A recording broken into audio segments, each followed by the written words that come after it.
ఇంటి దొంగను ఈశ్వరుడు కూడా పట్టుకునే సామెత ఊరికి రాలేదు. ఎందుకంటే వేరే వాళ్ళు మన శత్రువులు ఎవరైనా యొక్క తప్పు చేస్తే మన మీద ఏమైనా ఎలిగేషన్ చేస్తే వాళ్ళని ఈజీగా మనం పట్టుకోవచ్చు. కానీ మన ఇంట్లో ఉన్నటువంటి వ్యక్తే, మన చుట్టూ ఉన్నటువంటి వ్యక్తే, మన దగ్గర వాళ్ళే ఏమన్నా మన మీద కుట్ర చేస్తే మాత్రం దాన్ని కనిపెట్టడానికి చాలా టైం పడుతుంది. అలాగే తెలంగాణ రాష్ట్రంలో ఉన్నటువంటి అన్ని రాజకీయ పార్టీలు, ఓన్లీ బీజేపీ అని కాదు, కాంగ్రెస్ అని కాదు, బీఆర్ఎస్ అని కాదు, ఏ పార్టీలో చూసినా కూడా వేరే అపోజిషన్ పార్టీ మీకు అవసరమే లేదు.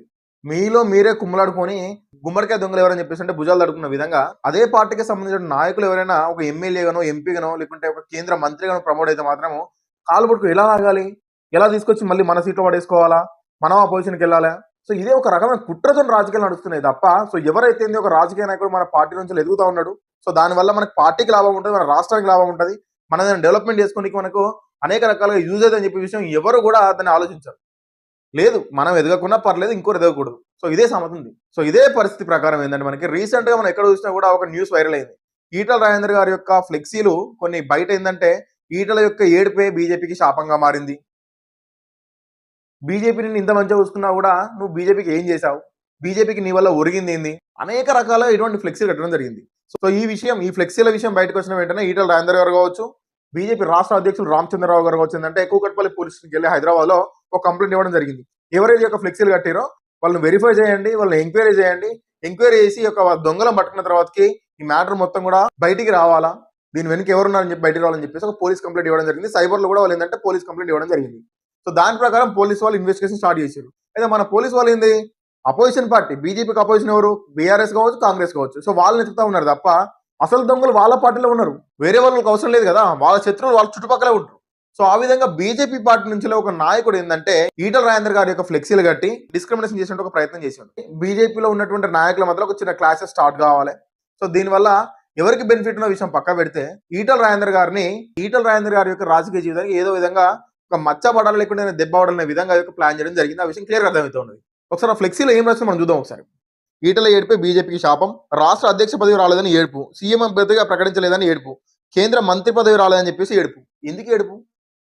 ఈటల రాజేందర్ గారికి పబ్లిక్ లో ఆయన యొక్క కాన్స్టిట్యున్సీలో మంచి పేరుంది.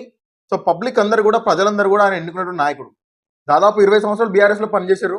సో తర్వాతకి కొన్ని రకాల విభేదాల వల్ల ఏంటంటే తను బీఆర్ఎస్ పార్టీని వదిలిపెట్టి బీజేపీలోకి రావడం జరిగింది. వచ్చినప్పటికి కూడా ఆయన ఇక్కడ కూడా బీఆర్ఎస్ కూడా ఎక్కువ విమర్శించిన రోజులు లేవు, కాంగ్రెస్ కూడా ఎక్కువ విమర్శించే క్యాండిడేట్ కాదు. సో తన పనేంటి, నేను ఒక రాజకీయ నాయకుడిని, ప్రజలు సేవ చేసుకోవాలి, ప్రజలను ఎన్నుకుంటామని చెప్పేసి ఒక మంచి ఉద్దేశం ఉన్నటువంటి వ్యక్తి. తనకు చాలా మంచి మంచి బిజినెస్లు ఉన్నాయి. ఇలా రాజకీయంలో పెద్ద సంపాదించుకున్న ఏం లేదు ఆయనకి. అంతకు ముందే రాజకీయంలోకి రాకముందుకే అనేక పౌల్ట్రీ ఫార్మ్స్ ఉన్నాయి. సో వాటి నుంచి కూడా మంచి అమౌంట్ కూడా తనకు జనరేట్ అవుతూ ఉంటుంది. సో అనేక రకాల బిజినెస్లు చేస్తాను, తను రియల్ ఎస్టేట్ చేశాడు. సో అనేక రకాల తనకి ఏంటంటే ఇన్కమ్ సోర్సులు ఉన్నాయి. సో ఓన్లీ బీజేపీలో ఉండడం వల్ల, లేకుంటే బీఆర్ఎస్ ఉండడం వల్ల, ఇక్కడ ఉన్నటువంటి రాజకీయ నాయకులతో యొక్క రాజకీయ పదవితో ఏదో సంపాదించుకోవాలా అని చెప్పేసి ఉద్దేశం వ్యక్తి కాదు. ఉన్నటువంటి చాలా మంది నాయకుల కంటే కూడా ఈటల రాజేందర్ చాలా మంచి వ్యక్తి. సో ప్రజలందరూ కూడా ఆ విషయం తెలుసు. అందుకని చెప్పేసి తను ఏ పార్టీ మారినా 20 సంవత్సరాలు బీఆర్ఎస్ లో ఉండి తర్వాత ఈ బీజేపీకి వచ్చినా కూడా ప్రజలు తను ఎన్నుకున్నారు. దానివల్ల తన యొక్క మంచితనం వల్ల, తను చేసిన పనుల వల్ల తను ఏంటంటే గెలవడం జరిగింది. సో అటువంటి వ్యక్తికి ఏడుపు ఎందుకు ఉంటుంది? రాష్ట్ర అధ్యక్ష పదవి రాలని చెప్పేసి ఏడుపు ఎందుకు ఉంటుంది? సీఎం పొజిషన్ రాలని చెప్పి ఏడుపు ఎందుకు ఉంటుంది?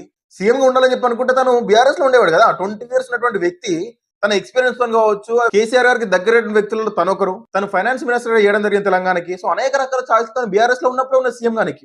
కానీ ఆ పదవిలో నుంచి తను వైదొలిగి బీఆర్ఎస్ నుంచి బయటకు వచ్చి బీజేపీతో చేతులు కలిపిన తర్వాతకి సీఎం సీట్ గురించి ఏడవడము, రాష్ట్ర అధ్యక్ష పదవి కోసం చెప్పి ఏడవడము, ఇవన్నీ రాజేందర్ గారికి ఉన్నటువంటి అలవాట్లు కాదు. ఇది ఏంటంటే కేవలం ఆయన కించపరచనీకి, సో రాజకీయ నాయకుల మధ్య సేమ్ పార్టీలో ఉన్నటువంటి ఒక రాజకీయ నాయకుల మధ్య చిన్న చిన్న క్లాసెస్ వాళ్ళకి క్రియేట్ చేయడానికి మొదలు చేసినటువంటి పోస్టర్లు. ఇంకా చూడండి, 2 చోట్ల ఎమ్మెల్యేగా పోటీ చేసే అవకాశం ఇచ్చింది బీజేపీ, ఓడిపోయిన మల్కాజ్గిరి ఎంపీ టికెట్ ఇచ్చింది బీజేపీ, మోదీ గారి నాయకత్వంలో గెలిచాక కూడా నా ఇమేజ్ తో నేను గెలిచాను అనడం ఏ రాజకీయ నైతికత?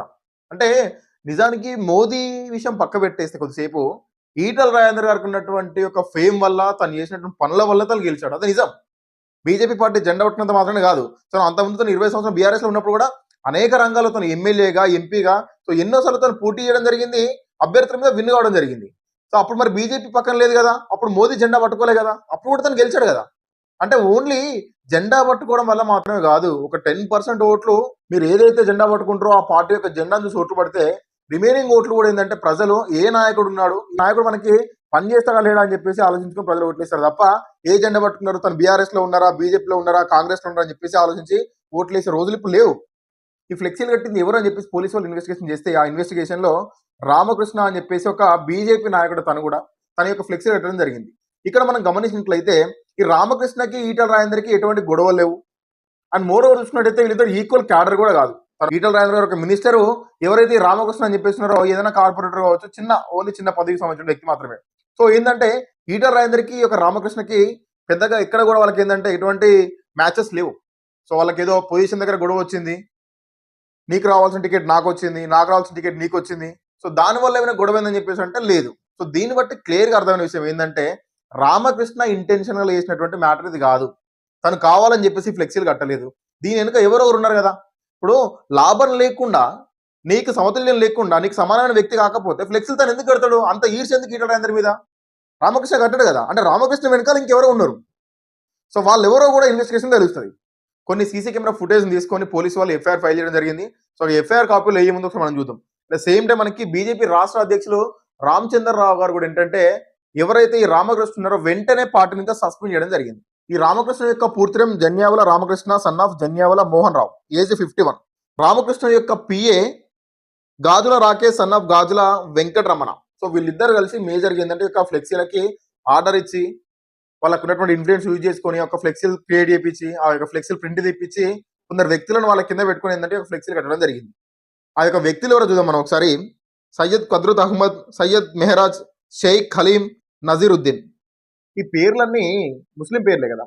సో బీజేపీ మెయిన్గా ఎక్కడ మాట్లాడినా ఏం మాట్లాడినా కూడా వాళ్ళు చెప్పేది ఏంది, ముస్లింలు పక్క పెట్టాలి, ముస్లింలు చేయబట్టే మన దేశం ఖరాబ్ అవుతా ఉంది, ఇక ముస్లింలు చేయబట్టే మన హిందుత్వం ఖరాబ్ అవుతా ఉంది, మన దేవులం ఖరాబ్ అవుతుందని చెప్పేసి వీళ్ళు కాపాడిన విధంగా మాట్లాడుతూ ఉంటారు. ఒక కాపాడుతారు కావచ్చు, అది వేరే విషయం. అయితే మీకు మరి వేరే వాళ్ళు ఎవరు లేరా మీ దోస్తాల్లో? ఉన్నటువంటి పేర్లు చూసినట్టయితే ఈ యొక్క సయ్యద్ కావచ్చు, మహమ్మద్ కావచ్చు, వీళ్ళందరూ ఎవరు ముస్లిమ్స్ కదా. అంటే ముస్లిం వాళ్ళని వాళ్ళు మీరు వాడుతున్నారు ఎందుకని చెప్పేసి వీళ్ళైతే బలవుతారు. రేపు పొద్దున ఏమైనా ఇష్యూ వచ్చినా కూడా, దొంగలు దొరికి బయటకు వచ్చినా కూడా ఏంది, సో వాళ్ళు ముస్లిం వాళ్ళు మా మీద కక్ష కట్టి కావాలని చెప్పేసి ఒక పని చేసేది తప్ప మాకు దీనికి సంబంధం లేని చెప్పనీకి. ఇది ప్రీ ప్లాన్డ్ కదా. మేము తెల్లారులేస్తే హిందుత్వం మీద మాట్లాడుతూ ఉంటాం, తెల్లారులేస్తే ముస్లింలకు వ్యతిరేకంగా మాట్లాడుతూ ఉంటాం. సో ఉన్నటువంటి వ్యక్తులు మనం గమనించినట్లయితే ముస్లిం వాళ్ళు ఉన్నారు. సో ఇది ఏంటంటే మాకు అగెనెస్ట్ గా చేయాలని చేసేటువంటి కార్యక్రమం తప్ప, ఇది చేయాలని చెప్పేసి మాకు తెలియకుండా ఈ పోస్టర్లు కట్టారు తప్ప వీళ్ళకు మాకు సంబంధం అని చెప్పేసి తప్పించినటువంటి ఒక ప్రీ ప్లాన్డ్ ప్రోగ్రామ్ ఇదంతా కూడా. మొత్తానికి దొంగలు ఎక్కడో లేరు. ఏ పార్టీకి సంబంధించిన దొంగలు కూడా అదే పార్టీలో ఉన్నారు. ఎవరైతే పైకెక్కుతూ ఉంటారో వాళ్ళ కాలుబడి కింద గుంజనికి వేరే పార్టీ వాళ్ళు, అపోజిషన్ వాళ్ళు అవసరం లేదని చెప్పేసి ఈ సందర్భం మనకు క్లియర్ అయింది. అంత ఈర్ష, అంత కుళ్ళు దేనికి? ఒక పార్టీ నుంచి ఒక పార్టీ నాయకుడు ఎదుగుతానని చెప్పేసి అంటే, సరే అపోజిషన్ వాళ్ళు చేశారని చెప్పేసి అంటే అది వేరే సంగతి.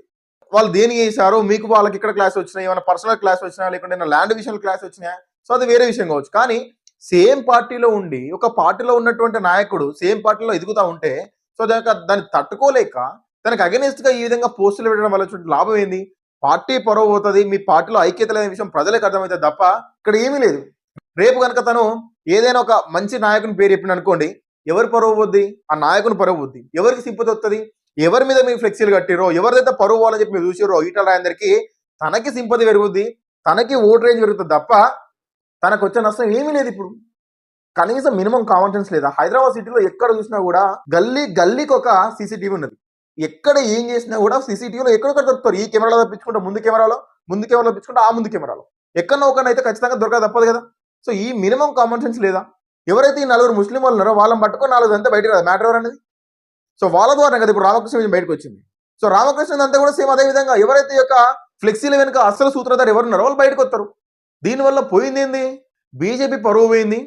బీజేపీలో ఐక్యత లేదు, వాళ్ళు చూడడానికి మాత్రమే బయటకు అందరూ సమానంగా అనిపిస్తూ ఉంటారు, మేము అందరం ఒకటని చెప్తా ఉంటారు తప్ప ఇంటర్నల్ గా చాలా గొడవల విషయం బయటకు వస్తుంది. ఐక్యత అనే విషయం పబ్లిక్ అర్థమవుతుంది. సో మీకు ఓట్లేని కూడా ప్రజలు భయపడతారు.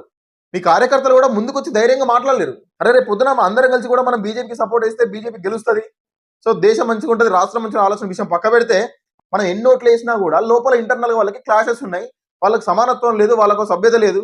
సో దీనివల్ల ఏంటంటే మనం ఓట్లు వేసినా కూడా మన పనులు జరగవు, మనకు అభివృద్ధి ఏం జరగదు, వాళ్ళు కొట్టుకోనికే టైం జరపని చెప్పేసి ప్రజలకు అర్థమే మీకు ఓట్లు వేసి కూడా పనిచేస్తారు. దీనివల్ల లాభం ఎవరికి? బీఆర్ఎస్ వాళ్ళకి లాభం, కాంగ్రెస్ వాళ్ళ లాభం, బీజేపీకి నష్టం. సో ఈ మినిమం ఒక పాయింట్ అర్థం చేసుకోలేక ఇటువంటి చిల్లర రాజకీయాలు చేస్తామని కొందరు రాజకీయ నాయకులు. సో ఎవరైతే ఈ యొక్క ఫ్లెక్సీలు వెనకాల ఉన్న సూత్రధారి బయటకు వచ్చినప్పుడు మాత్రం కంపల్సరీ వాళ్ళకి పనిష్మెంట్ స్ట్రాంగ్ గా పడాల్సిందే. ఐ థింక్ బీజేపీ ఇటువంటి వాటిని ఎక్కడ కూడా ఉపేక్షించదు. ఖచ్చితంగా రిజల్ట్ బయటకు వచ్చిన వెంటనే ఏ రాజకీయ నాయకుడైనా కావచ్చు, దాని వెనుక ఎవరైనా కావచ్చు, సో వాళ్ళని ఖచ్చితంగా పనిష్ చేయాలి. అప్పుడు మాత్రమే బీజేపీకి ఎంతో కొంత ఉనికుంటుంది తప్ప లేదంటే ఇంకా 10 ఇయర్స్ ఇంకా 20 ఇయర్స్ చేసినా కూడా బీజేపీ తెలంగాణ ఫామ్ గానికి అవకాశాలు లేవు.